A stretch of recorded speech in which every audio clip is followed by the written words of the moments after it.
Number 22. Mount Everest.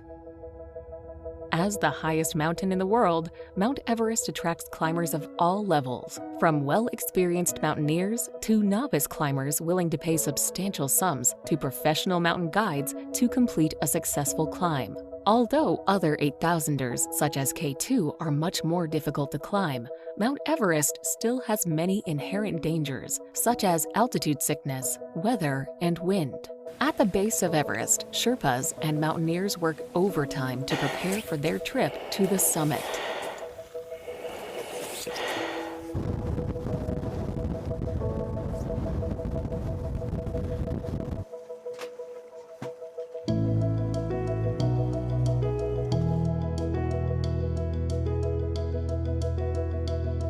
Number 21. Pulpit Rock. One of the most famous and phenomenal sights in Norway, the prominent Pulpit Rock lies in the southwest of the country overlooking the lovely Lysefjorden. Formed during the last ice age, the sheer cliff towers 604 meters above its surroundings, with staggering views of the deep, dark waters and dramatic landscapes below. Due to the outstanding beauty, Pulpit Rock attracts hordes of tourists every year.